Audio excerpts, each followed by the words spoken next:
Eu me emociono a cada momento. Hoje de manhã eu estava lendo a coluna da Flávia Oliveira, eu chorava sem parar. Eu teve um depoimento de uma menina também, não sei o nome, acho que foi até você que postou hoje. Não sei. No Facebook. Ah, sim, lindo. Lindo. Então, e aí eu estou realmente assustado com o que essa peça está provocando. Os áudios, né? Chegaram também. Os áudios também. Então eu acho que... Nossa, não, sem dúvida, realmente, né, assim, você não tem como avaliar, né, os efeitos, né?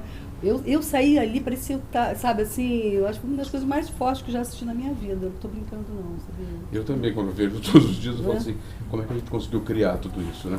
E é bacana que tá rolando um exercício de prática do pensamento, da escrita, da fala de todo mundo que vem assistir. Isso é muito legal. Que coisa muito fantástica. Legal. As Tipo, pessoas não estão sei escrevendo. escrever, não sei falar, não sou crítico, mas eu quero falar. Às vezes começam assim já, né? Os textos. Cada um tinha um lugar de fala dentro dos nossos ensaios e um lugar de querer ser muito representativo dentro da peça. E eu, naquela hora me veio uma coisa, eu fiquei até alterado, quase morri do coração naquele dia. Eu falei assim, vamos parar tudo, vamos parar a nossa conversa, que o ponto de partida dessa história é o amor. Né? O amor é que vai salvar tudo. Ela vai começar por aí, ela vai começar... O amor é que vai salvar tudo.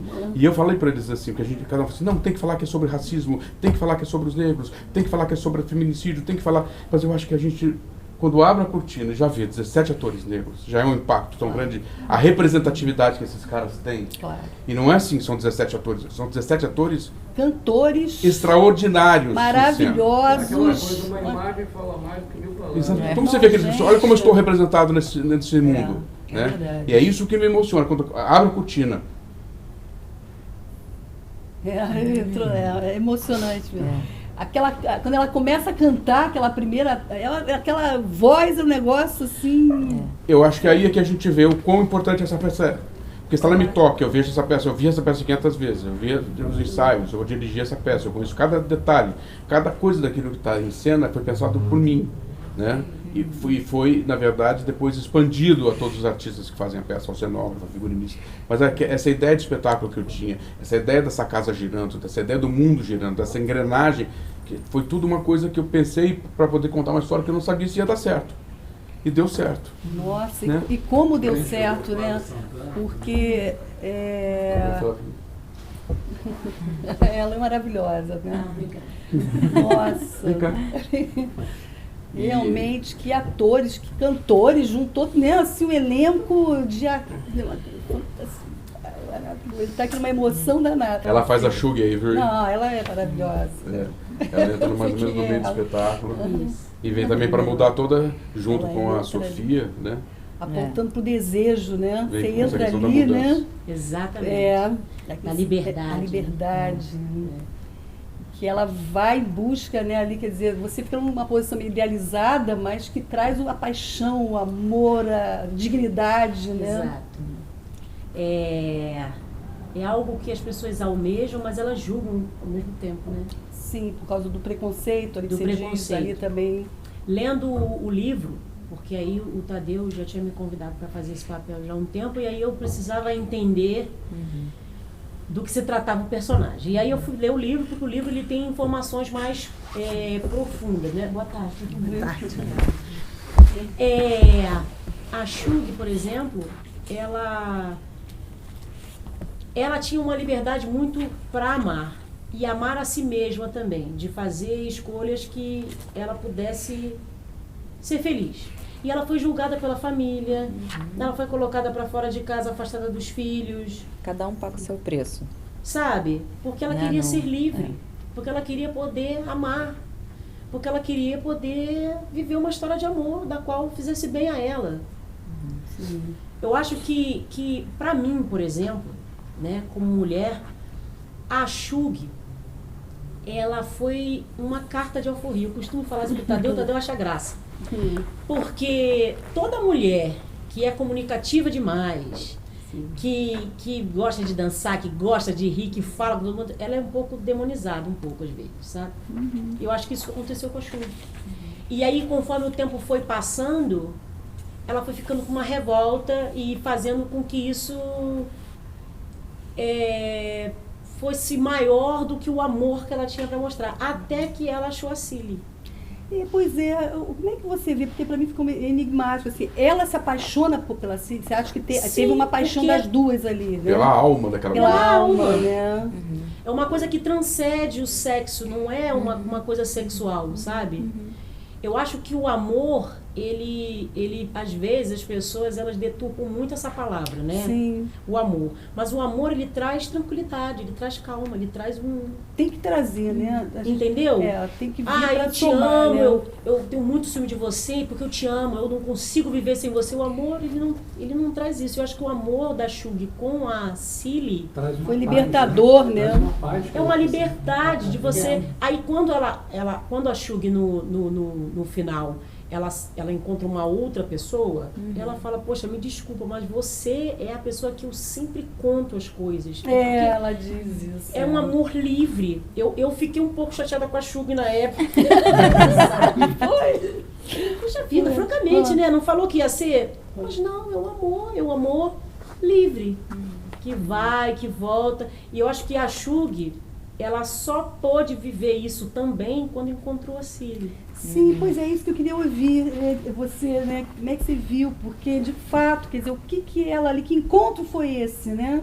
Porque uma ela já era super desejante, livre, né? Sim, mas era o oposto, né? Ela encontra quase que o... Ela era super desejada pelas pessoas, mas ela não tinha amor da família. Não tinha aquele cuidado. Ela não tinha amor de cuidado, de olhar no olho e de se sentir aceita.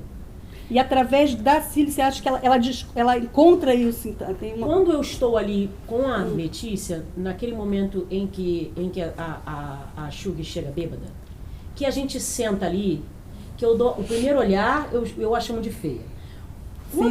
Quando ela tá ali comigo, eu tô falando com ela, a sensação que eu tenho ali, interpretando a Shug, é que a Shug tá sempre com olhares de julgamento para tudo, né? Ou de chamar de algum nome pejorativo, ou debochada, de querer, né? mais debochada, assim. Nossa, né? que delícia, que mulher gostosa, não sei o que. A Cilly não. A Cilly olha pra ela, fala com ela, ela tenta assustar a Cilly não se assusta. Então eu julgo que isso... Esse contraste aí, né? Sabe esse amor que às vezes a gente tem por uma outra pessoa, mas que você olha, você se atrai pelo físico, e depois você bota a mão e sente um arrepio e você quer. Eu acho que o amor das duas, ele começa naquele momento. Que a Shug quer assustar ela, porque a Shug tá morrendo de ciúme do Mister, no caso. Sim, exatamente, porque ela era uma amante do marido dela que tá chegando ali. Ela teve a mãe do Harpo, ela tem 3 filhos do Mister, o pai não deixou casar. Aí casou com a mãe do Harpo. Aí ela tentou tirar a mãe do Harpo. A mãe do Harpo morre, ao invés dele casar com ele, ele arruma uma outra. Então ela chega ali com muito ciúme da Cilly. Só que a Cilly ela tá tão acostumada a ser maltratada, e ela tem tanto amor dentro dela, que ela E uma capacidade de se doar, né? com amor. Ela entende, eu acho. E aí a Shug se apaixona naquele momento. Eu tenho até que admitir. Quando eu tô ali com a Letícia, e ela tá, eu começo a sentir coisas, assim. Flávia, eu começo a sentir uma coisa de tão forte que eu achei aquilo ali. Quando você tá numa posição de ser marginalizado, né? Pela sua família, que eu acho que é a coisa mais importante que tem de qualquer ser humano, por mais livre que seja, é a referência de onde tudo começou. E aí você é pelo todo mundo, e aí você encontra uma pessoa que olha pra você e... Mas, hein, deixa eu te contar, a minha irmã... Mas, hein, pois é. Mas e você? Como é que você tá? Eu acho que isso... Ali é que gera o amor das duas. Sabe? Muito legal, muito interessante isso que você falou, né? Quer dizer, ali ela pôde também se olhar de uma outra maneira, se desarmar, né? Ela pôde se desconstruir, né? A gente também é um pouco assim, outro, né? A gente é um pouco assim. Nós na vida real, sim, nós com somos certeza. assim. Você pode ser surpreendida, né? Acho que você foi surpreendida ali, né? Justo. Você chegar Aquele lugar da surpresa, armado, com um monte É. de coisa, você encontra uma coisa completamente diferente. Isso E ali, causa- Flávio, eu acho que uma despertou. complementou muito a outra. A Chu passou muito para ela, e também um pouco da Sofia, aquela atitude que ela deveria ter, né? A agressividade reprimida que ela teve durante tanto tempo. Você vê quando vem, inclusive a Chu funciona até como uma espécie de superego ali dela. Olha, não explode tanto assim não, que, né? Por exemplo, naquela atitude dos bens, não vou ficar com a casa de uma pessoa e você, não, ela quer sim. Quer dizer, Que era ela dela, tava né? bem Que é pacificada. incrível a É, história. Falta de Ela disse que vai merecimento. matar o bicho. É, que vai a matar filha o disse, bicho. não, mas isso daí não é coisa de Deus. Não, é coisa de merecimento, de pertencimento, você sabe? Que eu acho que isso falta, inclusive, nas pessoas Eu que... acho que isso também é um símbolo na peça, né? Acho que tem um subtexto aí dessa coisa sua, é teu, é como vocês, como nós, como qualquer pessoa tem esse merecimento, né? Tem esse merecimento de estar no seu lugar como Sim. atriz negra, você como ator negro. A gente tem esse desejo e a gente precisa e a gente merece Aceitar. isso. Eu acho que essa casa, quando volta para ela, é o lugar de voltar para si. Eu acho que é simbólico isso no espetáculo. Ah, bacana. Né? Eu acho que a devolução da casa é você voltar para você mesmo. Saber que tudo que você tem te pertence. Não só as coisas físicas, mas tudo. Você sabe que tem uma frase do Freud, né? Que o eu não é senhor na sua própria casa. Né? Isso é muito interessante aqui na peça, né? Quer dizer, e é bem isso, quer dizer, ela não se sentia dona, ela não, né, a casa era dela e ela, no entanto, foi, né, Ela acha que ela não merece. que ela não merece o que é dela, mas é a relação nossa com o nosso Ela nunca foi corpo, sujeito muitas ali, né? vezes, Foi sempre objeto, né? Então não se apropriou nunca daquilo também. né? Conheço muitas Pois é. mulheres assim, até hoje. Com o próprio corpo, né? Porque essa visão que o Freud usa, essa imagem da casa, que é muito interessante, né? Que ele vai pensar. Mas a casa pode ser o corpo também, né? O eu não é senhor no seu próprio corpo. Quando o corpo começa a ter sintomas, de onde está vindo isso? Né? É. E é um pouco, né? E aí a questão também, voltando para a peça, né? Assim, da negritude, quer dizer, como é que é, né? Assim, como é, o sentimento que você estava falando, que você não tem como atingir, né? Mas você está trazendo tanto sentimento, Tadeu, aqui pra gente, que estava falando isso antes de você chegar, que ele não tem como, né? Sentir. Eu não tenho como medir o que vocês sentem na pele sendo artistas negros. Sendo negros, não só artistas. Né? Eu falei que eu posso entender, mas eu não consigo sentir. Mas eu começo a sentir à medida em que, como espectador de vocês, tudo o que eu estou lendo, tudo que eu estou vendo, tudo que eu estou vendo as pessoas se emocionarem, né? Brancos, negros, japoneses, qualquer um. Bacana, Né? isso é muito legal. Então, eu estou aprendendo a partir dessa sensação, deste encontro. Né? Eu produzi uma peça um ano retrasado, que também era só, eu decidi fazer só com atores negros. Né? Por coincidência, veio essa outra peça que é só com atores negros. Não é coincidência, Não tá? não é coincidência. Não é coincidência. Não é coincidência. Tem alguma Tem alguma coisa que eu tenho que É dizer. que, na importante verdade, você falar. eu tenho uma coisa na minha história que é muito presente, que é o seguinte: meu pai era negro, né? Que bacana, gente. Mas na Olha, época não se dizia negro, falava que ele era mulato, né? Eu uso uma palavra que não se usa mais hoje em dia, né? Meu pai era mulato para a família da minha mãe, tanto é que no casamento dos meus pais a família da minha mãe não foi. Olha isso, gente. Então, na verdade, eu até mostrei foto. Meu pai realmente era negro, né? Minha mãe era muito branca, muito branca, muito branca. Minha mãe tinha olhos azuis, branca. Então, nasci com a pele mais clara, um cabelo mais de negro, tanto é que de vez em quando dou uma alisada nele. Eu detesto quando ele Mas agora estou deixando aqui. Você está falando o caso do seu pai. Aí você vê agora o caso do Machado de Assis, você vê? Teve um livro agora que foi escrito por um rapaz, o homem que odiava Machado de Assis, ele tinha posto Machado de Assis negro, né, branco. E aí houve esse caso que não era. Então todos estão escurecendo Machado de Assis, e ele sempre foi mulato, sabe? Mas aí tem aquela da Europa, né? Não.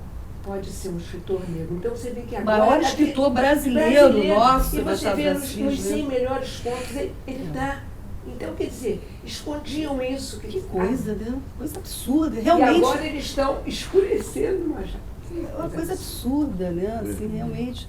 Mas eu queria ouvir a tua história, que coisa mas muito incrível, vem nas entranhas. Eu acho então, que isso o tema, tudo me né? toca, porque na verdade eu tenho quase 60 anos, então eu volto lá para trás, né?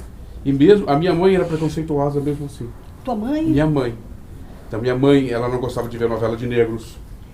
Olha aí. que Entendeu? coisa, Então eu não né? consegui entender aonde que a história está. Se ela casou com um negro, por que um negro incomodava tanto a ela? Se ela era apaixonada por esse cara aqui, ela era apaixonada por ele, porque ela foi casar com ele contra toda. Você imagina isso em 1930? Ela foi. Ela postou o desejo ela postou, dela, né? e foi em frente. E foi em frente, era valente. Então, o que acontece? Agora, deixa eu te Isso fa- tudo, É, na minha Tadeu. vida toda, foi sendo dita, eu sempre fui vendo, sempre fui percebendo, né?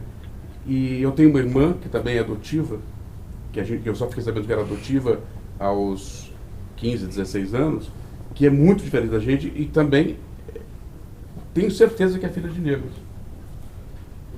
Então tudo isso na minha vida foi sendo levado para esse caminho. Mas eu também, eu fico pensando, por que até então eu produzi tantas peças na vida, por que até então eu não tinha colocado negros nos meus espetáculos? Isso, e aí você resolveu, aí você abraçou a causa. Aí, e nem foi pensando. Na verdade, quando eu fiz o Love Story, a gente só chamou todos os negros por dois motivos. Um, porque um amigo meu, primeiro que os testes que foram feitos, os melhores artistas que eu tinha feito nos testes eram artistas negros. Então, assim, a gente só tem mais gente negra talentosa do que branca nesses testes. E o segundo, que um amigo meu falou assim, olha, eu tenho um namorado que é negro, tem papel para negro na sua peça? Aí que eu me toquei e falei assim, peraí, tá uma coisa errada. Essa pergunta. Por que vem Paulo, não vem Paulo branco? Claro. Só vem quando tem um ator negro. Por que o ator negro tem que ser diferente do ator branco? Agora isso está mudando bastante, vocês não acham? Tem uma mudança, eu acho que, não sei, até a Rede Globo, né, as novelas. Também tudo, né? Não, Até tem mão. nas próprias propagandas que você antigamente você não via negro. Eu acho que Você temos um agora longo hoje caminho. vê Mas, negro. por exemplo, ele faz um papel na peça, que é um guarda negro, que oprime o negro. Pois é, Mas isso acontece hoje em dia. Você vai, não foi o cara do supermercado que era um negro que asfixiou um outro negro e matou o negro? Sim. Você entra no supermercado, negro, a pessoa já começa a te seguir atrás. O próprio negro. A gente tem que começar. É. Isso tem que ser. Eu acho que. Tomara que a gente vai ter muitos ingressos gratuitos para as pessoas que não podem pagar nessa peça. Eu acho que essa peça pode ajudar legal. muito. Mas com certeza. Né? Mas que olha que tema fundamental nos dias de hoje. Eu né? acho que isso tem a ver também com o pouco tempo que se tem da libertação dos escravos e de realmente isso ser... Porque depois que assinou a Lei Áurea, ainda tiveram muitos negros traficados, né? Que era uma vinha no mercado negro, né? Então eu acho que isso era uma coisa que... Eu tenho um amigo que estudou história, mas ele se especializou em história e escravidão no Brasil. E aí ele dizia que os escravos nascidos no Brasil, eles tinham essa coisa de... Além do capitão do mato, tinha feira. Então tinha os pretos capoeiras. E aí eles iam lá fazer baderna na feira do outro para poder... Aquela coisa, né? De comerciante. Então era o próprio negro que ia lá e ia contra o preto. Então eu acho que isso é uma... Porque às vezes a gente comete os mesmos erros, só que de uma forma diferente. Agora o problema é você ser preto claro. Você pode ter um cabelo crespo, você pode ter todos os traços, mas se você tiver a pele mais clara, você não é negro. E aí o preto agora... Agora, você sabe que, desculpa, mas o americano, teu pai foi nos Estados Unidos? Não, aqui no Brasil. Daqui mesmo, nos Estados Unidos, fiquei sabendo disso ontem, por exemplo. Seu pai é negro, sua mãe é branca, você nasce branca, você é negra. Aqui uma briga. Não importa a danada. tua cor de pele, né? Teve uma peça de pela- teatro, como chama a atriz que ia fazer a Dona Ivone Lara? Ela... Fabiana Cosa. Fabiana Costa. Ninguém queria que essa atriz fizesse o papel porque ela não era da cor da Foi verdade. da atriz, da Isso é um personagem. absurdo. Eu acho um absurdo. Por quê? Isso é um absurdo. Por que você não pode É. fazer um papel de um branco sendo preto? É. A justificativa... É preta. É preta. Fabiana Cosa é preta. Vão pessoas, 500 pessoas para chegar na mensagem lá do Facebook para poder, né? Mas a gente vive num país democrático, de democracia, então a gente deve falar. A justificativa que eu recebi é a seguinte, é que é muito difícil você ter um papel para um preto retinto. As pessoas vão colocar o preto, mas não vão colocar aquele preto que é preto, bem preto. Eles vão sempre colocar um preto mais claro, como fizeram com a Nina Simone na época que fizeram o filme dela. Então, já que estava tendo uma oportunidade de um preto bem preto tá ali, por que clarear? Isso também é um caminho, sabe? Isso também é uma justificativa. Eu posso não concordar, você pode não concordar, mas quem está na pele desse preto, que é bem preto, que às vezes tira uma fotografia e sempre tem alguém para colocar. Eu tenho amigos que são negros que não postam foto no Instagram. Por quê? Porque quando posta, sempre tem alguém fazer uma brincadeira de mau gosto. Entendeu? Isso também é um caminho. Agora, a gente está fazendo teatro. É o que eu canso de falar. Teatro, o ator, ele tem que estar disponível para viver aquilo. O Hamlet é o príncipe da Dinamarca. Né? O Hamlet. Sim. Eu já vi alguns atores negros fazendo Hamlet. Pois é, aí ninguém reclama. Entendeu? Então, eu acho que a arte é maior que isso tudo. Quer dizer, eu acho que a moça poderia ter feito sim o papel, porque ela era negra, só não era negra. Agora, essa coisa do colorismo que a gente tem que parar de pensar, somos todos negros. Eu sou negro, porque meu pai era negro. A Então, mistura da claro, ele é o negro raças, mais claro. Eu não vou colocá-lo no meu espetáculo porque ele tem a pele mais clara. Não. Obviamente, olha ele tem os traços de uma pessoa negra. Então, a gente colocou uma atriz que eu adoro, que ela alisava cabelo a vida inteira e parecia branca, mas ela é negra, olha para a mãe dela, olha para ela beber, tá? E é muito talentosa. Quando eu falei que ia colocar no espetáculo essa atriz, houve uma enxurrada de reclamações porque a menina não podia, porque ela não era negra. Mas ela é negra. A mãe é negra. Essas pessoas sofreram preconceito como eu sofri. Pois é, que coisa. E sofreram às vezes até mais. Porque tem uma pele muito branca, mas tem um cabelo muito crespo, um nariz. Então eles não são aceitos nem de um lado nem do outro. Nossa, que coisa complicada. É muito mesmo. cruel quando você fala de um ser humano e você fala que o preconceito dói, que isso precisa acabar. O preconceito precisa acabar, precisa acabar, precisa acabar. Todo mundo concorda que o preconceito precisa acabar. Mas quando eu cheguei na minha casa essa semana, eu tive uma amiga que meteu o dedo na minha cara porque eu postei uma foto beijando a Letícia. Ah, não, para. E como é que essa pessoa, que é uma mulher, que está acima do peso e que reclama que tem preconceito, como é que uma mulher pode ser preconceituosa com uma outra coisa se ela sabe que o preconceito dói nela? Primeiro levaram os negros, mas eu não me importei com isso, eu não era negro. Em seguida levaram alguns operários, mas eu também não me importei com isso. Afinal de contas, eu não era operário. Depois prenderam os miseráveis, mas não me importei com isso, porque eu não sou miserável. Depois agarraram os desempregados, mas como eu tenho meu emprego, também não me importei. Agora estão me levando, mas já é tarde. Como eu não me importei com ninguém, ninguém se importa comigo. Esse é o poema do Brecht. E agora um trechinho, um fragmento do Mineirinho. Mineirinho, eu não sei se vocês lembram, mas era enfim, um sujeito fora da lei, mas que no Morro da Mangueira, que era a comunidade dele, ele era conhecido como Robin Hood. E ele foi, preso diversas vezes, inclusive no manicômio judiciário, que na época ainda existia, né? E até que ele foi capturado pela polícia e morto, assassinado pela polícia. E aí a Clarice Lispector, muito tomada por isso, escreve essa crônica, e eu peguei só esse pedacinho que diz: há alguma coisa que, se me faz ouvir o primeiro e o segundo tiros com alívio de segurança, no terceiro me deixa alerta, no quarto desassossegada. O quinto e o sexto me cobrem de vergonha. O sétimo e o oitavo eu ouço com o coração batendo de horror. No nono e no 10º minha boca está trêmula. No 11º digo em espanto o nome de Deus. No 12º eu chamo meu irmão. O 13º tiro me assassina porque eu sou outro. Eu acho que é a partir disso que a gente tem que assistir a peça. É lindo, né? Não é lindo? Me lembrou imediatamente. Fala um pouco mais sobre isso, desse se olhar no outro como reflexo e não como autoridade. Boa. Por gentileza. Pois é, então, é um dos pontos em que eu me detive aqui, quer dizer, fiquei pensando, né, a partir da peça. Tem um conceito do Freud que chama-se o estranho. E o termo em alemão é unheimlich.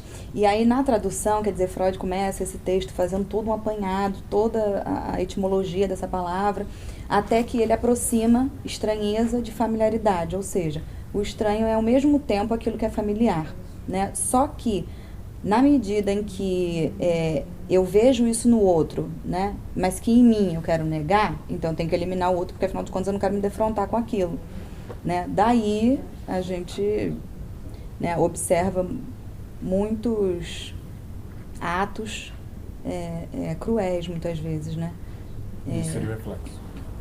Porque afinal de contas é aquilo que eu renego, mas que ao mesmo tempo é um aspecto, né, meu, e que eu vejo no outro. Então, para eu não me dar conta de que aquilo me pertence, eu elimino. Né? Porque a gente só classifica aquilo que a gente conhece, né? Ela é muito agressiva. Então você conhece a agressividade. Que cor é isso aqui? Verde. Você só vai poder responder aquilo que você conhece, né? É tão difícil isso. Às vezes tem o fenômeno da empatia, né? Que na verdade é isso. Essas duas leituras que você fez. Empatia. Ela cai dentro de uma empatia. Por acaso. Claro que é mais profundo porque. Mas é empatia, para mim. Eu acho que a empatia está ligada mais à identificação. Por acaso hoje eu estava lendo um outro. Não, a empatia está ligada a você se colocar no lugar do outro. Pois é, identificação é isso, é você pegar um traço do outro e se apropriar dele, porque dele. você, né, mas você excluir... Mas você faz, se coloca no lugar do outro, você sofre por ele. Sim, isso é uma coisa, mas outra coisa é você...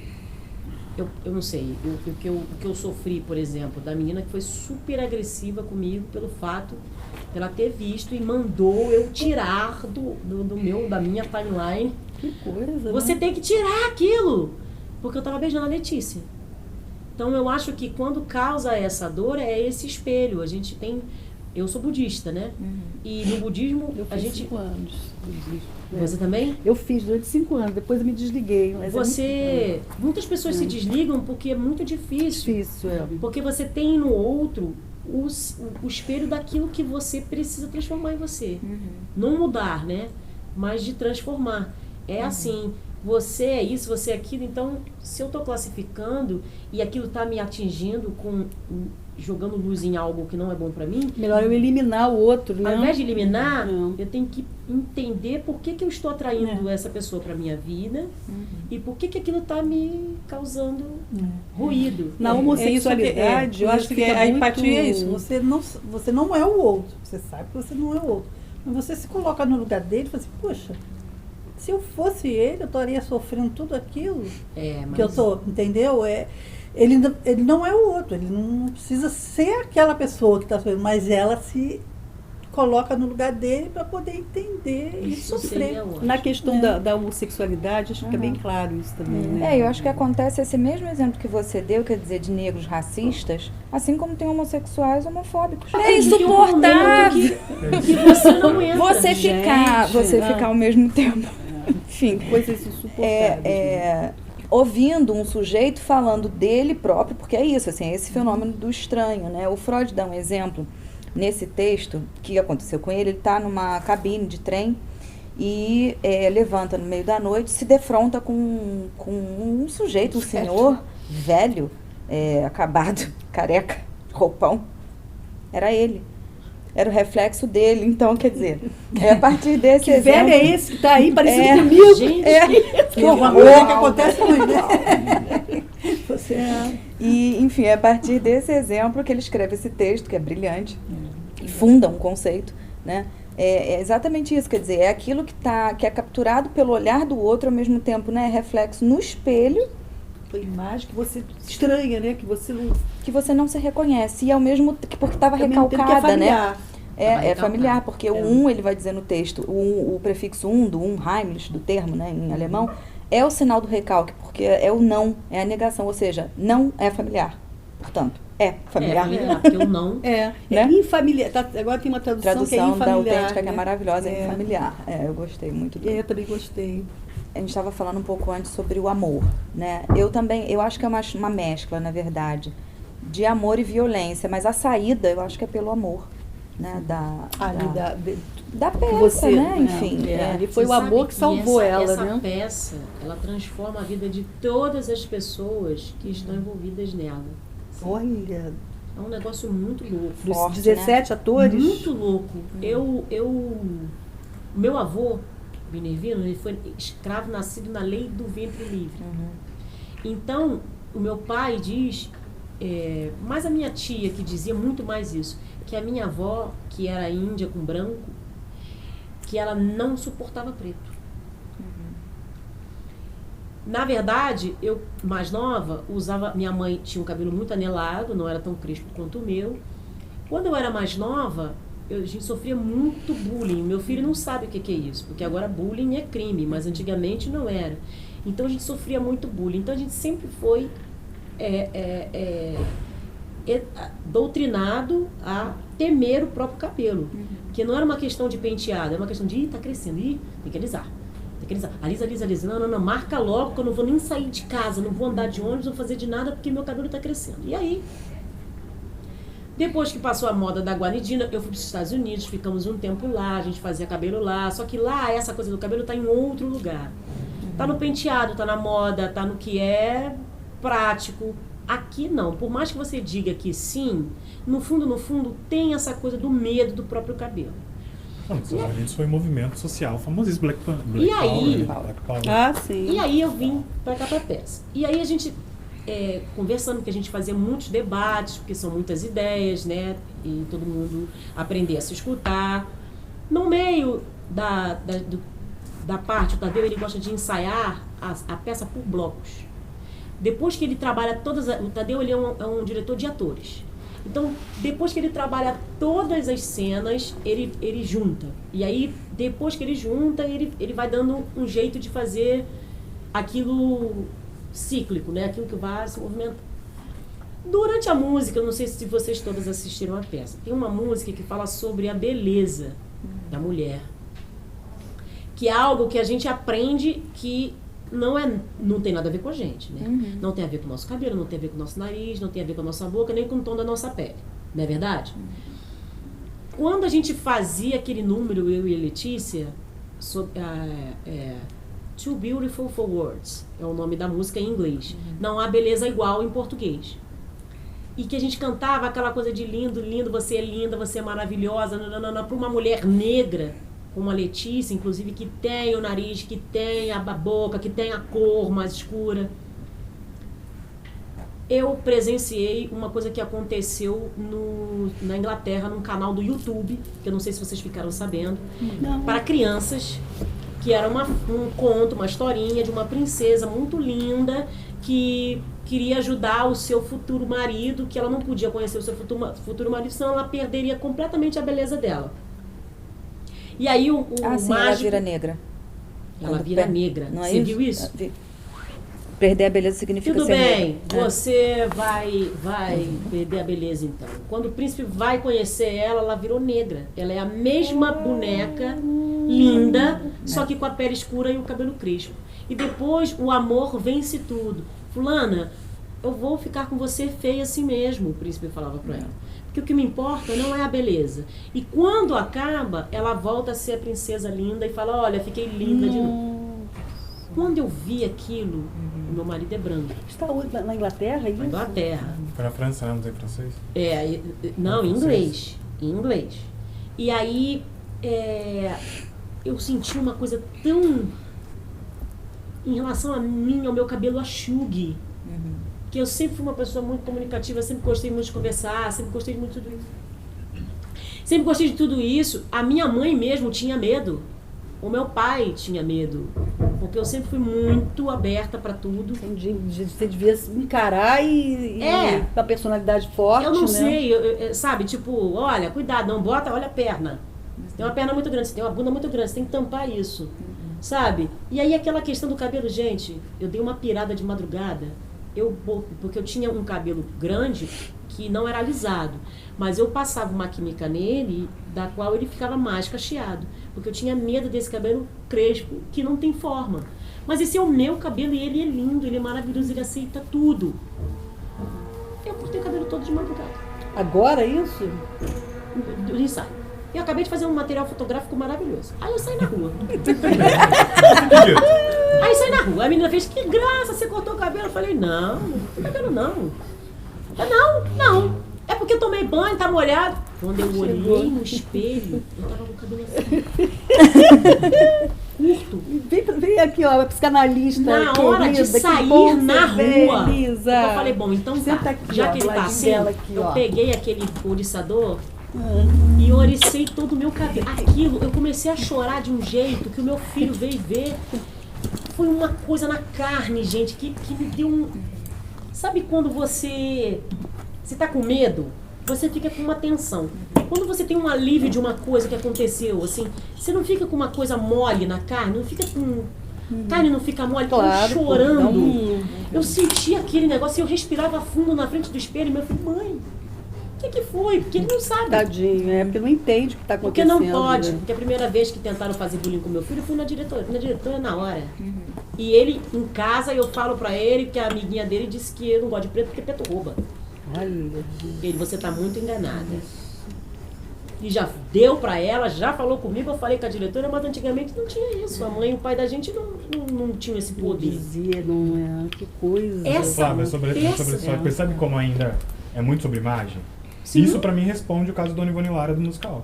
Sim. É sobre isso que ainda estamos falando. Por isso a necessidade de ter essa Sim. representação retinta. Sim. Sabe? Se fosse em outro tempo, poderia ser qualquer um. Isso Mas mexe nós com as estamos falando pessoas ainda que nesse estão se lugar. vendo. Esse desenho é 2019, né?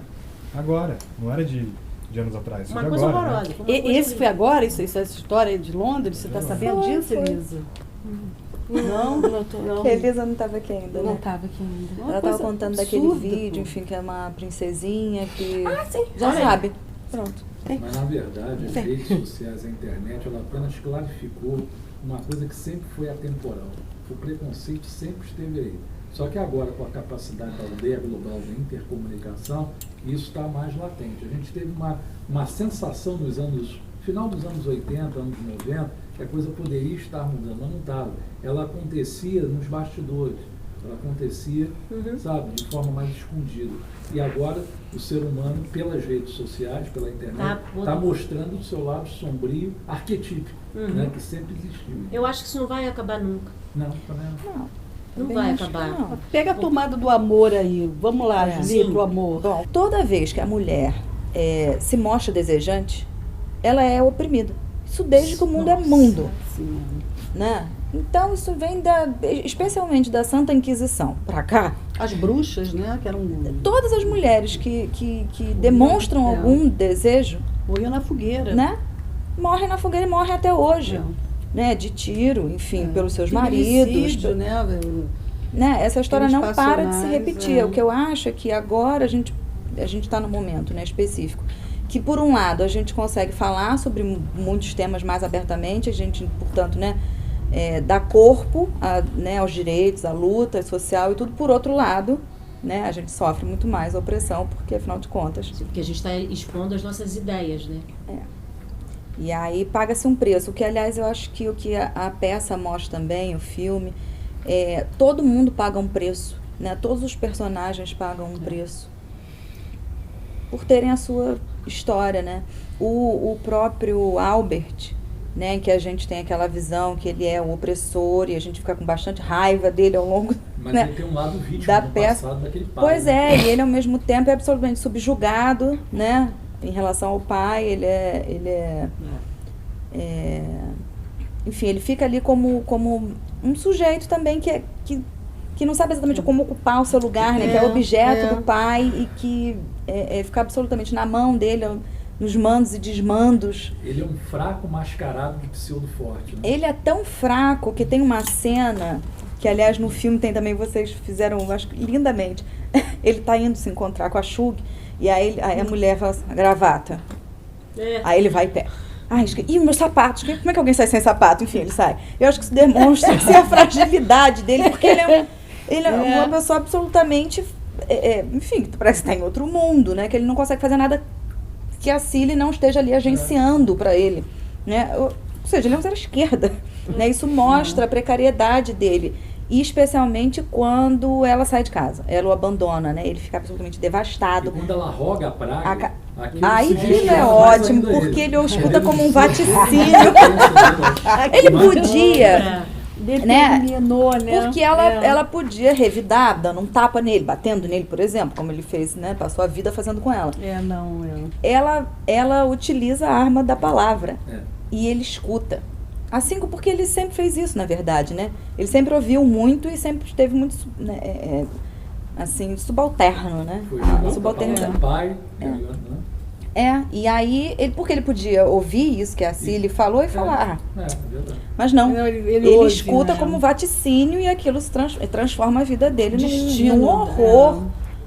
Né? A casa dele fica, enfim, horrorosa, a fazenda decadente, a vida dele vai por água abaixo, porque não tem ninguém para administrar, ele não sabe o que fazer, sozinho. Ele parece uma criança desamparada, que eu acho que é um outro elo que liga todos os personagens, cada um tem o seu ponto de desamparo. A praga dela ajuda ele a renascer para uma outra pessoa que ele se transforma.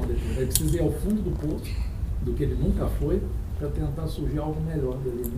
Em psicanálise, o conceito é castração, né? Quando ele vai viver aquela castração ali, que ele sai de uma outra maneira, né? Porque eu acho que ele tem ali a oportunidade de se defrontar com alguma coisa que antes estava escamoteado, né? Até pela atitude dele de opressor, né? Em relação a Cilly, que aliás é uma homofonia, né? Com Cilly no inglês que é boba. E eu não acho que a autora ali, escolheu esse nome à toa. Não é. Ele passa até a viver com o netinho, que ele diz para cuidar, aquilo que ele não viveu com o próprio filho, com o Harpo. Sim. Ele resgata. Você sabe que... Paternidade. Sabe como que esse livro foi como escolheram o nome para esse livro?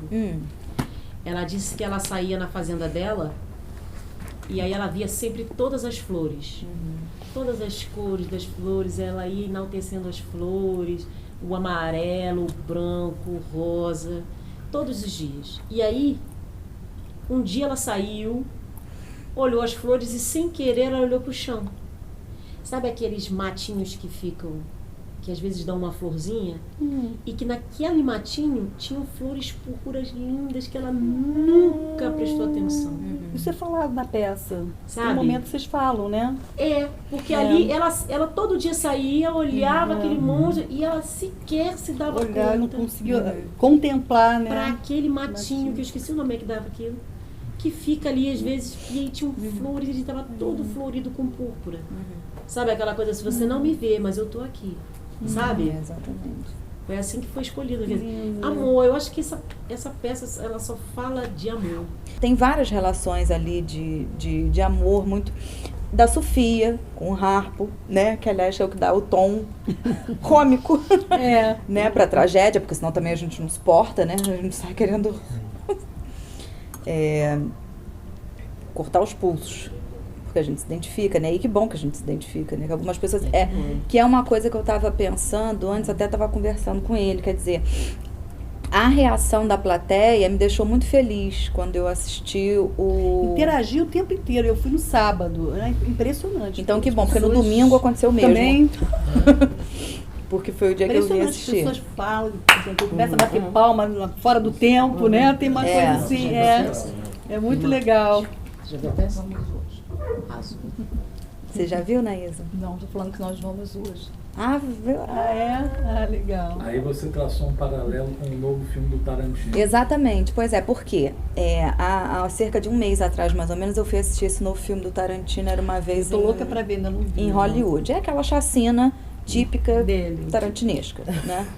A gente conhece. Já conhecemos. Né? Esse lugar comum. A questão é que, diferente da reação, né, que o público teve aqui, de apoio e, né, e identificação e em relação ao amor, ao que a peça traz de força, né, pelos movimentos, inclusive, tudo mais sociais, o filme do Tarantino é assim, exatamente o oposto.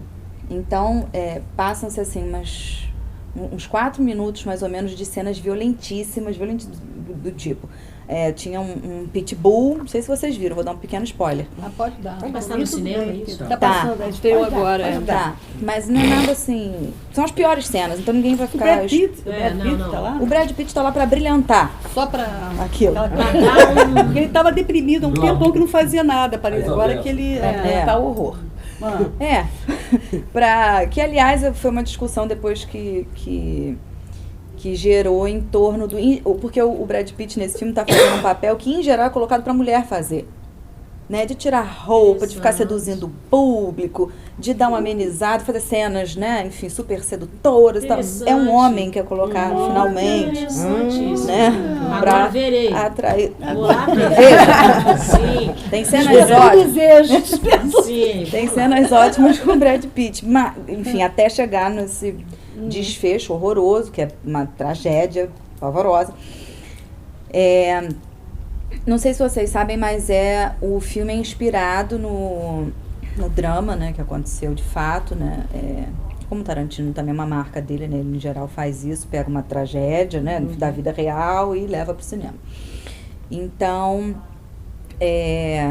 bom, tem uma invasão, não vou contar, tem uma invasão na casa e lá 3 ou 4 pessoas, 3 pessoas invadem a casa. E aí eu sei que a cachorra, a cadela pitbull, destroça uma pessoa, enfim. Ai, eu nem vou ver mais. Não, mas Eu vou arrasta a pessoa por tudo. Enfim, o Brad Pitt lá pelas tantas estava tão bom até ali. Ele trucida, sabe, uma outra personagem. Bom, é um terror, assim, é uma coisa horrorosa que a imagem te invade de modo que você fica, sabe, assim, tão horrorizada. Eu ia me encolhendo na cadeira conforme eu ia vendo, e como criança eu fazia assim, sabe, porque eu queria ver, mas ao mesmo tempo causava um horror. Enquanto eu estava tendo esse tipo de reação, o público em geral, o grande público, batia a palma. Sim. Se exaltava, gritando, vibrando. Que isso, Lia? Para. Te juro. Mas se a gente está vivendo um momento em que o desfecho de um sequestro. O UFC é isso. As pessoas Como é que as pessoas gozam sadicamente daquilo? Foi exatamente isso que eu tive no cinema. As pessoas estão querendo. O Brad Pitt foi usado como tipo isca, se fosse outro, talvez. Porque todo mundo não espera isso do Brad Pitt, né? Não, eu acho que nos filmes do Tarantino espera-se isso, porque ele tem essa marca, né? No final, aqueles que passam o filme todo sendo vítimas, eles viram o jogo e arrasam com tudo. Eu acho que isso é esperado, e essa reação do público não é inédita. Isso já aconteceu antes em outros filmes do Tarantino. A questão é que eu acho que nesse momento a gente não pode desarticular com um contexto no qual a gente vive, porque... Né, tem um endosso, né, a crueldade, a agressividade. Tem uma legitimação. Me lembrou porque quando eu assisti esse filme e fiquei muito impactada com a reação do público, isso contrastou exatamente com a reação do público aqui que veio assistir a peça, que é outra, eu fiquei muito mais aliviada. E eu me lembrei de um mito que chama-se mito de Procrusto. Né? Que é um sujeito, enfim, que usa um maquinário, né? Um leito, e cada vez que ele captura uma pessoa, ele é um facínora, né? Então ele captura alguém, se a pessoa tiver, né, se o corpo da pessoa for além do leito, ele corta um pedaço. Sim. E se a pessoa for menor do que o leito, ele estica a pessoa. Então, eu acho que isso, assim, contribui... Me veio isso na hora em que eu vi a peça, que eu assisti a peça, porque eu acho que isso contribui para essa adaptação que a gente, né... tem que se enquadrar. Esse enquadro que a gente precisa, né? Enfim, que a sociedade promove, enfim, que é uma ditadura na realidade, né? E esse sujeito é um ditador, né?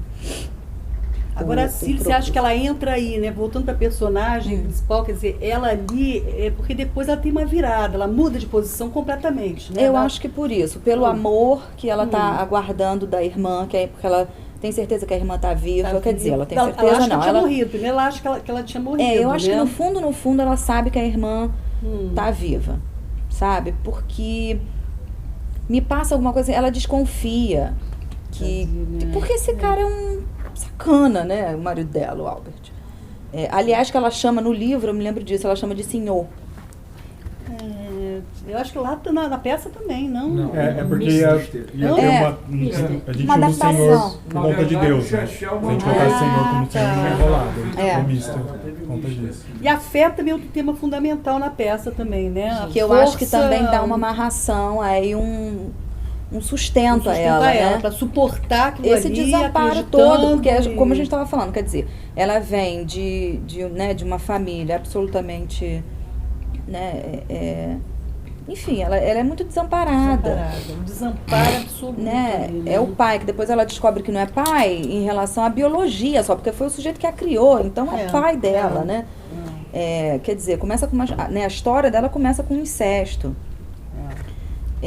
Né, com estupro, com violência, com crueldade. E né, ela é obrigada a casar com esse sujeito que ela nunca, né, nem viu, que ela não gosta, que ela detesta, que a maltrata, que bate nela. E eu acho então que ela se ancora em alguns pontos, né? Um é no amor pela irmã, né, a Nete. Eu acho que na esperança de reencontrar os filhos um dia, né? Eu acho que a religião é outro ponto no qual ela se agarra. E depois quando ela encontra a Shug, né, que eu acho que é onde ela realmente desponta, assim, né? E É aí a mulher. muda, né? Ela muda de posição. Ela faz uma virada completa- subjetiva, eu Totalmente, acho. Né? E resolve dizer pra ele, né? Porque isso também é bacana da gente observar, que o sujeito não tá absolutamente num lugar de vítima, né? É totalmente Ele petrificado. pode fazer ali. algo, né? Ele dá uma virada ele consegue, né? Um outro ponto de amarração para ela é a escrita, Legal. né? Porque As ao cartas. mesmo tempo em que ela vaticina, né, pro Albert e usa a palavra como, né, enfim, uma matéria de poder para se vingar dele, afinal de contas ele a fez sofrer bastante. Eu acho que porque no filme isso mostra, assim, de uma maneira bem evidente, a irmã, a Nete, alfabetiza a Cilly, né? Porque a Cilly é semi-analfabeta. Ela bota nos E ela vai colocando assim, cadeira, banco, copo, jarra. Ela vai nomeando e vai colocando uma porção de papéis colados né, em todos os objetos da casa. E com isso ela ela aprende a ler assim, né? Um pouco antes da irmã ser expulsa, né? Da casa que era dela. Ela que então, ensinava do a Albert. irmã a escrever, O né? sonho da irmã era ser professora. Né? E aí, e o livro, quer dizer, o livro é narrado a partir de cartas, né? São cartas que ela escreve para Deus e para a irmã. Então, eu acho Que a peça ele fundamental. valorizou bem na peça, porque eu acho que no filme, engraçado, eu não fixei. Porque aqui, uma cena que eu achei lindíssima é aquela onde caem as cartas todas, assim, aquilo me emocionou tremendamente. Tô dando spoiler. Eu não me importo, já tô Agora acostumada que eu- dessa na vida. você sabe. Desculpa. Consultório, todo mundo vai lá dar spoiler pra gente. Bom, tem isso. Mas eu gosto, também Tô eu gosto. acostumada já, né? Dá vontade de ver o filme depois. É isso mesmo. É propaganda. Então, eu acho que esse material, né, ao qual ela pôde recorrer, né, mais né, para se agarrar, porque senão essa mulher ia ficar destruída, absolutamente destruída. Ela não tinha, né, Essas cartas, né? muito recurso, né? E eu acho que ela vai, então, as cartas, depois quando ela descobre, né, com a ajuda da Shug, né, as cartas onde o marido, que na verdade não era marido, era senhor, né? E aí, enfim, tem toda aquela questão de parecer o cara era dono dela, né? Ela era uma propriedade, portanto, absolutamente objetificada, né? Não, e tem uma cena emblemática no livro, assim, que alguém fala o nome dela e ela fala, então o nome dele é Albert. Albert, isso tá na peça. Ai, não sabia. Isso tá na peça. Ela fala, Senhor, nem sabia, pra mim era Mr. Mister. Né? Isso é impressionante. Quer dizer, ela não consegue nem nomear esse sujeito com um nome próprio, né? Não é um É a ser função humano. que ele ocupa, né? Pra ela, né? Engraçado, Que é isso, de todos os Capitão do Mar. personagens têm esse, tipo a Shug, que é o açúcar, né? O doce. Também no livro ela sempre faz essa brincadeira. Exato. O nome como um significado maior do que só um nome. Agora, outra personagem também que eu acho incrível é aquela que é revoltada, Sofia. que não se submetia. Que é maravilhosa. Que é maravilhosa. E depois a vida Mas vem... ela paga... É isso que eu tava falando, ela é. paga um preço. Todo personagem, ele paga um preço, assim. Ela que era uma mulher incrível, né? Que não abaixava, não se submetia, não abaixava a cabeça pra ninguém. E aí eu acho que... Não apanhava, né? Não apanhava. Ela que batia até no marido, né? Hã? Ela batia no Ela que batia, Mas ela sai pra vida e aí... Pois mas né? E aí eu acho que, né, o preconceito explode quando a mulher do prefeito, né, que até então se dizia muito integrada, né, a comunidade negra, e muito boazinha, e super preocupada com, né, com os movimentos negros e com os negros e tal, né? Tira, submete, né? A mulher vai presa, ela fica cega, ela passa anos na prisão, né? E acaba trabalhando, né, na casa do prefeito. Porque é um negócio. Não, aquilo é de deixar a gente esse assim, momento é o momento mais aterrorizado. de racismo que tem na peça. Porque a única coisa que para essa mulher é a porrada do cara dos policiais. Esse karma branco que cai sobre ela, assim. Agora, a risada dela na peça é maravilhosa, né? Aquela risada dela ali, né? Libertadora. Que quem aciona Can They Fly é a reação da Cilly. Né? Quando ela vê que a Cilly toma uma atitude... Que ela dá aquela gargalhada, aquela alegria de ver, né? Que é muito bom também essa virada dela ali, né? Porque ela não tava, ela estava completamente, ela estava ali melancólica, né? Ela já nem reagia mais, muito debilitada, ali, e de repente surge, né? Ainda mais uma mulher daquela... Ela viu que fez uma seguidora. Fez uma seguidora. Quando a outra, essa relação do outro que você estava abordando, espelho, né? Essa sororidade que tem o tempo inteiro na peça. Das mulheres se ajudando. É uma sinergia, é algo também que vocês estão produzindo, que nem vocês têm o diretor não tem a dimensão, né? Ele chegou a falar aqui, né? Não, a gente lida com coxinha. Eu, por exemplo, não consumo todos os dias. Eu assisto, faço questão de assistir a coxinha todos os dias. Porque tudo que é dito ali é o que eu quero dizer também. Assim, não tem como. A Letícia, eu até brinco. Letícia, hoje eu achei que não ia chorar, você foi pra final, na hora que você voltou, eu chorei. Não tem jeito. Porque é impressionante. Ele aqui se emocionou, a Bessa, o diretor, que você perdeu, você chegou a ele se emocionou quando ele foi falar do impacto que quando começa, ele veio com uma emoção que eu fiquei tomada pela emoção dele, né? Mas é curioso, eu não assisti a peça, mas enfim, vi o filme várias vezes na vida, né? E é curioso você estar falando da sororidade, porque eu não li isso em lugar nenhum, tá? Mas pensei nisso. Eu tenho a impressão que essa rivalidade tão agressiva, tão à flor da pele entre as mulheres é algo produzido historicamente pela cultura, né?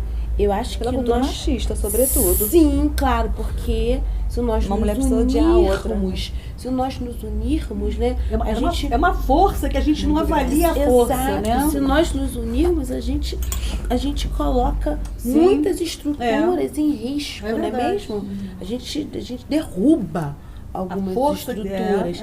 Então, eu quando vejo esse tipo de material, né, apresentando as mulheres influenciando umas as outras, né, e elas se identificando umas com as outras, se movimentando na vida, eu digo, estamos voltando ao nosso estágio que é isso mesmo, né? Não é natural porque não tem nada natural na vida, mas enfim, que é isso mesmo. Mas podemos fazer muito mais, né? Eu acho que fica isso também, né? Eu acho que quando a gente se une é justamente a subversão de uma ordem que foi sendo construída e foi nos achatando historicamente mesmo, né? E a gente nós permitindo. E que a gente foi porque é sutil, isso vem com sutileza, isso vem nas estruturas, mesmo assim, até mesmo da organização social mesmo. É sutil e cria feridas subjetivas. Isso. Mas eu queria falar uma coisa em cima da tua fala, que é o seguinte, que eu acredito e aposto nisso, né? Da possibilidade de termos um gesto, um mínimo gesto, né? Faz uma diferença. Que a gente possa apostar nisso e acreditar nisso. Se cada pessoa, né? acreditar nisso, que você pode fazer alguma coisa né, nessa direção, é porque acaba que a gente vai se sentir tão impotente, tão, sabe, sem expressão. E, né, em vez da gente avançar e apostar nesse gesto, né, mínimo que seja, qualquer coisa, qualquer movimento que você faça, né, produz uma diferença. Sim, verdade. Né? E na política é um equívoco a gente pensar, mas a mulher já ocupou cargos de poder. Peguemos então, por exemplo, de Margaret Thatcher. Mas você vê se você pegar a persona da Thatcher, ela era governada por interesses masculinos que existiam ali por trás. Ela tinha que vestir uma persona também que agradasse aos homens. Sim, na posição masculina, ela era mais homem do que homem. Aí você sai da política. Vamos pegar uma Madre Teresa de Calcutá, por exemplo. Por que a Madre Teresa é tão marcante? Porque ela conseguiu imprimir a marca da mulher naquele trabalho que ela estava fazendo. Ela não se deixou dominar por uma... mas eu estou falando de uma outra coisa também, Paulo. A gente está falando dessa posição feminina, que é diferente da mulher, né? Assim, da psicanálise. É algo que vai para além do falos, né? Então, essa posição feminina, ela tem que ser mais valorizada e ter essa coisa mais agressiva até, sei lá. Mas não repetindo o modelo masculino. Senão exatamente. Eu acho que é uma peça também sobre esperança, sabe? Eu saí da peça... Sai bem da peça. Com a esperança e com aquela expectativa boa de que, gente, será que daqui a pouco teremos um momento de virada? Né, culturalmente falando, porque eu acho que a gente está se encaminhando para isso, né? Não sei se isso chega a acontecer, não sei se a gente vai ter oportunidade, sobretudo no Brasil, de a gente fazer algum movimento de virada. Mas eu acho que o terreno tá propício. Não está estéreo, né? Não está estéreo, acho que é isso. Se a gente pegar essa tragédia que aconteceu no hospital ali da Zona Norte, ontem. A imprensa está batendo em vários pontos da solidariedade. A solidariedade não partiu de pessoas que ocupem cargos políticos, cargos de autoridade, que possam reverter a situação. Vem das pessoas humildes, do enfermeiro. Eu acho que das parcerias, Eu acho que a gente aposta quando você se vê no outro, assim, a gente retoma, né, no começo do nosso debate, né? Quando você se vê no outro, fala, bom, eu sou ele. Vamos nos unir, ele também, né? Porque as elites não tem nada que me afaste. Né, de poder incluir, né, de você poder, enfim, faz uma diferença mesmo, né? Porque se você acreditar que pena. Dá licença. Parabéns aí, muito bom, viu? Sucesso aí. Dá licença. Porque, infelizmente, aquela frase do Gandhi ainda é atemporal e muito atual, né? O homem sempre se sente honrado em humilhar o seu semelhante. A hora que aprender a sair disso, né? De que ele pode buscar o engrandecimento pela valorização da sua parte mais nobre. Aí os políticos vão ser diferentes, tudo vai ser diferente, né? Mas eu acho que só os fracos mesmo, as pessoas que são mais as celes da vida, né, é que valorizam ajudar o próximo. Você vê que o pobre ajuda o pobre com muito mais facilidade do que o rico ajuda o rico, do que o rico ajuda outro pobre. Você vê que nessas grandes tragédias que tem aí de desabamentos e tudo mais, a ajuda vem, não é daquele mais afortunado, é daquele vizinho que não teve a casa dele e vai lá e estende a mão. Como na tragédia, você estava falando isso agora, me ocorreu, como na tragédia que teve em Xerém, que o Zeca Pagodinho saiu para socorrer os vizinhos, porque aquela coisa, né, o vizinho e ele. Lembro isso aí, né? Ele era o vizinho. São iguais. Eu queria, me lembrei de uma coisa, não sei se vocês têm um tempinho, eu queria retomar um comentário que vocês fizeram, né, sobre esse momento atual em que se tornou legítimo, né, se falar absurdos, né, botar o racismo guardado para rolo. E aí vocês comentaram, né, que nos anos 70, 80, né, isso não era falado. Não era falado, né, porque que não havia essa autorização oficial, né? As pessoas não tinham uma certa garantia de acolhimento de seus discursos racistas. Mas, além disso, né, talvez vocês já tenham lido alguma coisa sobre isso, né? Ainda estávamos sob o movimento do mito da democracia racial, né? Nós vivemos um projeto de embranquecimento do nosso país, né? europeus foram os primeiros cotistas, sabiam? Os europeus foram os primeiros cotistas. Eles ganhavam terra, ganhavam dinheiro para vir aqui para o Brasil, né? Para embranquecer o nosso país. Havia um cálculo, inclusive, tá? Em tanto tempo, tantos anos, não haveria mais negros, índios no nosso país, né? Então, ainda nos anos, isso foi por volta dos anos 30, mais ou menos, né? Então, ainda nos anos 60, 70, ainda estávamos um tanto ainda envolvidos, né? Eu me lembro que na escola, os meus colegas diziam orgulhosos, assim, lançavam mão, sabe? Porque minha avó era espanhola, o meu tataravô era inglês. As pessoas diziam isso orgulhosas. Como sinônimo de uma herança nobre. Exatamente. Assim, eu tô aqui, ó, me embranquecendo, tá? Pode não parecer não, mas eu chego lá. Então, a gente também viveu esse momento histórico mesmo, né? Em que a gente caminhava mesmo também nesse sentido. A tua mestrado é... Não, eu fiz uma pós-graduação. Mas podia ter feito um mestrado. Eu vou fazer, eu vou qual é o seguir. tema? É possível. Então, uma pesquisa dessa linda merece.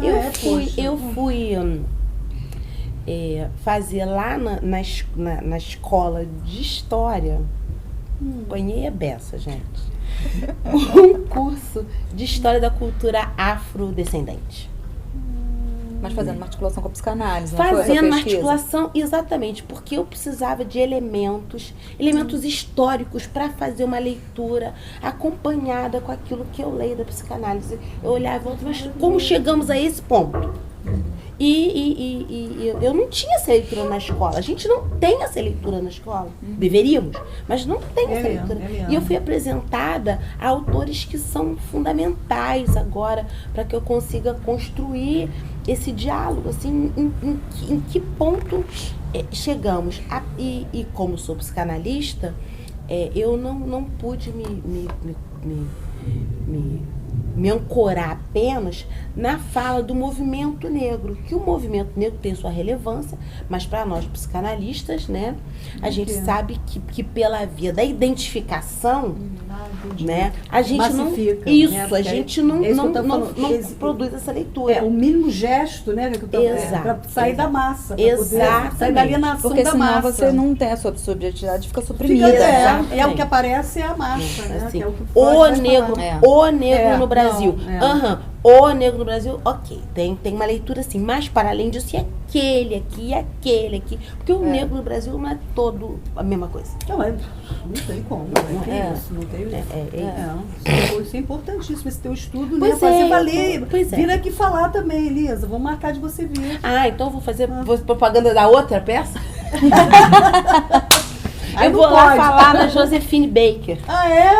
Que legal. Você vai comentar? Vai Como debater? Eu que né? Que bacana. Ju, a gente podia convidar a Aline Deluna, então, para vir. Também. Bacana. Super. Legal, que é outro tema interessante. Bacana. Muito bom. Pois a gente debateu semestre passado qual foi o filme, Elisa, você lembra? O Palhaço? O Palhaço. Chocolate. O chocolate com o palhaço, palhaço do Celto Melo. Mentira. Não, mas ele é porque, enfim, porque ele era um palhaço. O personagem era de um palhaço. É verdade. Eu sou péssima com nomes. E aí eu me lembro que no debate, nessa atividade que eu estava comentando que eu tenho de cinema e de psicanálise, a Elisa foi nossa convidada no semestre passado para a exibição desse filme. Não é o palhaço, mas é o chocolate. Que é um palhaço. Que é um palhaço. E eu lembro que ao longo do debate eu me lembrei de uma outra peça, já que você falou da Josephine, que é Traga Minha Cabeça de Lima Barreto, que você também assistiu, não assistiu? Fundamental. Tá passando? Não, já. Não tá passando, mas tá passando. Porque ele tá em turnê. Mas não nesse momento. Mas não aqui no Rio, não nesse tá nesse momento. momento. Não sei se São Paulo e Porto Alegre, eu tava acompanhando. O Moby Dick também. Essa eu não assisti. Muito legal. Eu, Moby Dick. Que, mas enfim, foi fundamental aquele seu comentário. Verdade, eu me lembro. Né, que enfim, que trata a questão do racismo assim, de uma maneira absolutamente... As pessoas, assim... E é isso, eu sempre fico observando muito qual é a reação do público para ver quem está à minha volta, né? E as pessoas choravam, assim, emocionadas, né? Pelo menos no dia que eu fui, foi o último dia. Né? Eu fui no último dia. Emocionadas e muito tocadas, né? Por tudo que aconteceu, enfim, que a peça narrava a respeito de Lima Barreto, tudo. Né, o preconceito e a eugenia, né, tudo mostrava assim numa projeção, isso, né, os dogmas da eugenia, assim, uma coisa horrorosa. Uma coisa absurda. Green Pass, estou lembrando do filme, né, que ganhou o Oscar. Qual? Green sim, Green Book. Que é um filme. Que é uma história verídica. Verídica. Né? Que é aquele músico maravilhoso que não podia entrar para comer junto com as pessoas. Barrado no restaurante. Olha, ele ia pro concerto, mas ele não podia sentar à mesa com... Eu escrevi sobre Billie Holiday. Ele achava que ele era sempre o chofer do branco era o chofer. Exatamente. É verdade, aquele trabalho lindo. Eu escrevi sobre Billie Holiday. Mississippi em Chamas, do Alan Park. Também. Maravilhoso também. E na autobiografia dela, né, que foi onde eu mais me inspirei para escrever, ela conta cenas assim, dessa ordem, né, em que ela estava em turnê, por exemplo, né, e aí ia se hospedar em hotéis caríssimos, porque nessa época ela já estava muito famosa, e entrava pelo elevador de serviço, não podia frequentar o mesmo banheiro, enfim, essas coisas que a gente sabe que existem até hoje. Vê aqui, no cotidiano aqui do lado. Existem até hoje, né? A gente Agora, eu estou escutando vocês falarem, aqui no Brasil sempre foi uma coisa assim mais velada, né? Com a coisa das redes sociais, isso está implodindo mais. Mas nos Estados Unidos, em 2003, já século XXI, eu estive lá, na cidadezinha de Framingham, no estado do Connecticut. E eu sou arquiteto, achei bonito uma igreja do lado de fora e queria visitar a igreja dentro. Eu estava com 4 brasileiros que moram lá. Eles falaram assim: Alexandre, não entra nessa igreja não. Por que eu não posso entrar? Porque essa é a igreja dos negros. Mas em Paraty tem isso. Não há problema. Mas eu acho que lá é uma coisa que aconteceu. O racismo é o contrário, né? Não, na verdade lá é os dois lados. Os dois lados. Mas eu acho mais do negro com o branco, né? Eu acho que é igual. Eu acho que é igual. Por exemplo, a Motown Records foi uma reação. Vamos fazer uma gravadora dos negros. Mas sobre esse assunto desse recorte, né, do racismo reverso, sobre esse recorte da territorialização, né, dos alguns espaços negros, né, há uma corrente no movimento negro, né, que defende com força e veemência alguns espaços negros, sim, para que se mantenha uma característica, as características de ancestralidade, né, porque, enfim, os negros, quando foram traficados, eles foram propositalmente embaralhados, foram retirados de suas tribos, de suas localidades, foram embaralhados para que as heranças mesmo históricas e ancestrais fossem perdidas, inclusive de língua, né? Eles não conseguiam se comunicar, né?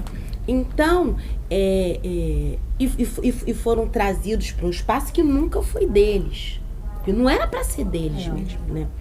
Então, na medida em que os negros voltam ou conseguem, né, construir algum espaço, né, algumas correntes do movimento, né? Algumas correntes do movimento mantêm com muito rigor, né, alguns nichos mesmo, né? Aqui nós vamos manter as tradições, a história, a linguagem, as heranças simbólicas mesmo, né?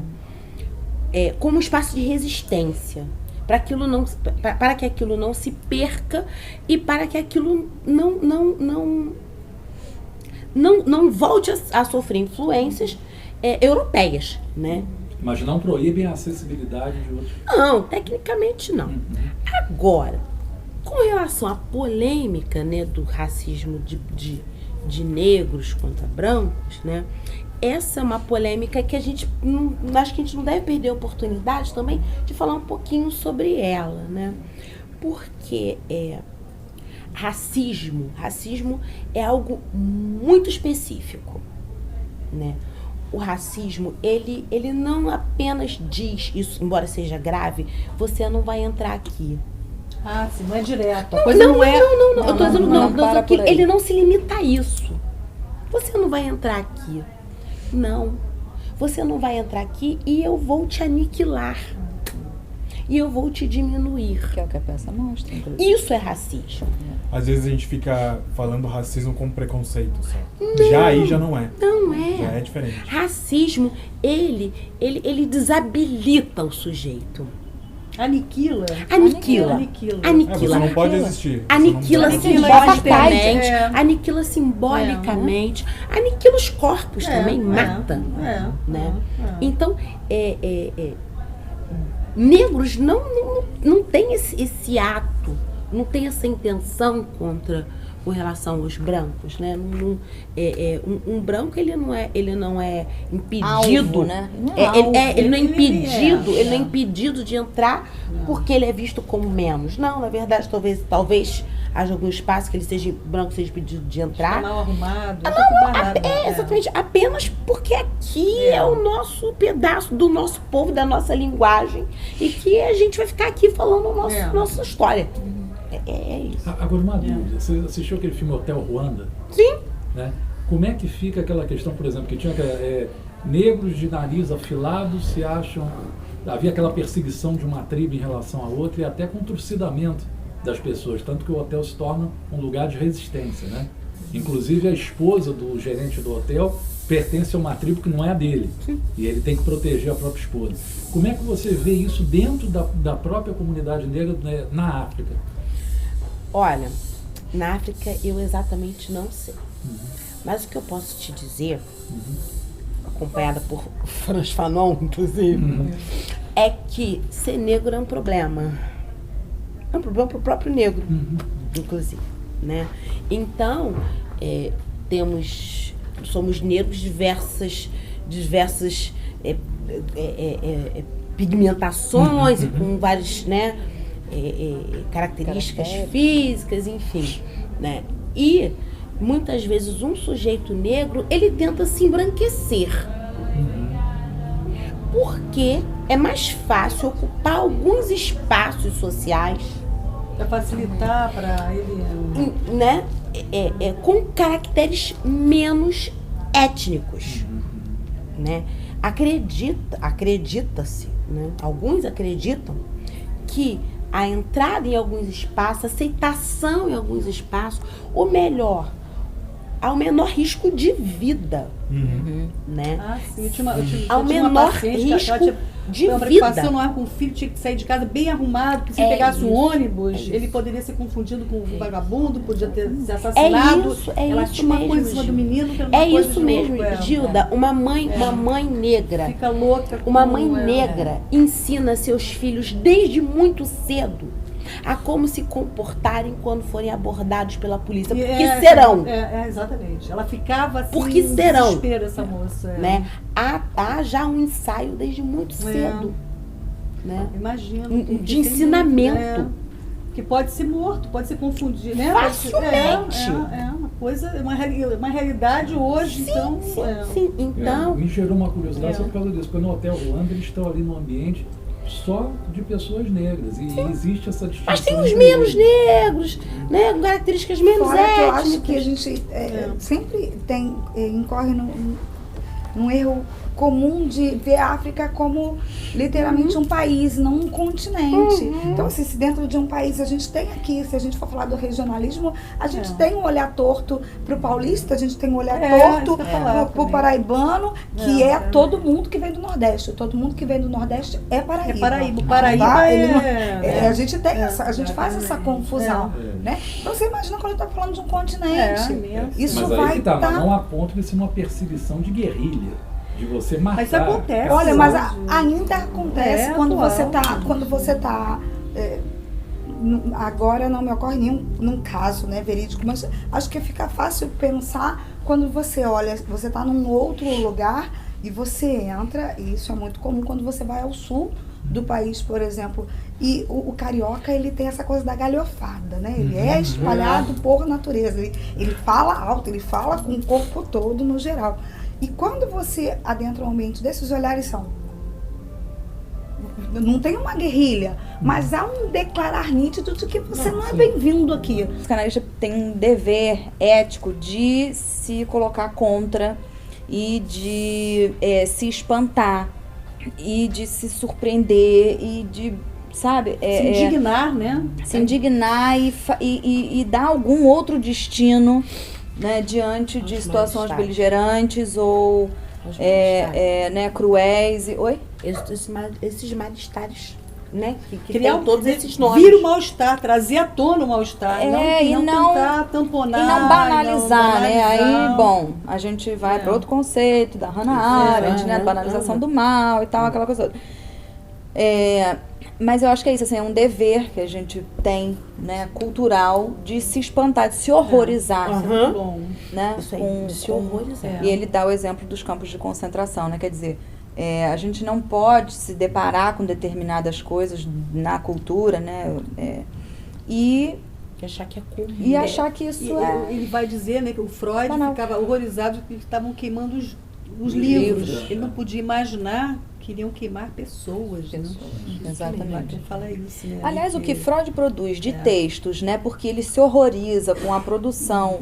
Né? Quer dizer, Freud passou por 2 guerras, né? Pela primeira e pela segunda grande guerra. Ele morreu antes de ter a noção do que foi a Segunda Guerra, né? Ele não teve a dimensão dos campos de concentração. Ainda, graças a Deus, ele não teve a dimensão. Ele não teve porque ele foi salvo pela Marie Bonaparte, né? Porque senão ele seria... Ele não soube que as 4 morreram no campo de concentração. Ele não teve acesso. O Freud, na cabeça dele, ele achava que as irmãs, como eram idosas, né? Elas poderiam ficar em Viena. Então, ele não leva para Londres. Ele não leva. E elas morrem de concentração. Ele não teve, assim, a extensão do horror que foi, ele não teve. Eu li isso, não sou da minha cabeça, não. Mas ele não teve, porque se imagina, ele não ia imaginar que ia levar pessoas idosas para um campo de concentração, que elas morreriam lá dentro, né? Gente, eu tô aqui também, só queria agradecer vocês. Obrigada. E dividir só mais uma coisa, assim, porque eu acho que uma das minhas frustrações maiores do ano passado, quando aconteceu, foi não poder sentar e tomar café e conversar com pessoas que cresceram comigo, assim. Eu acho que mais do que nunca a gente precisa sentar e tomar café e conversar, e conversar, e conversar. Sim. E dentre essa onda de pessoas vindo assistir, falar e escrever, teve uma pessoa que fez um post sobre a gente, falando muito bem, e daí teve um momento que ele falou assim, e o principal, é um elenco composto com quase 100% de atores negros. E isso é muito bacana, porque a gente precisa falar sobre isso. Eu faço musical faz um tempo, eu venho de uma cidade do interior de São Paulo, de 4 mil habitantes, onde o pessoal ainda está entendendo o que significa boneca negra. Sim. E eu, por vezes, eu fiquei com medo que esse musical viesse pro Brasil e de repente tivesse um elenco de negros e negras lindas, belíssimos, com corpos. E não, é esse elenco que vocês estão vendo ali. De gordos, magros, mais claros, mais negros. E é esse nosso corpo púrpura, assim. Então, vamos falar sobre isso. O que pra mim ficou assim, forte mesmo, talentosíssimos, né? Porque eu nunca vi, assim, como é, as músicas, né? Uma coisa impressionante, como é que ele reuniu, são 17 atores. Pois é, tem coisa muito fantástica, mais por aí, é só deixar que olha, existe. de parabéns, Obrigada, muito talento.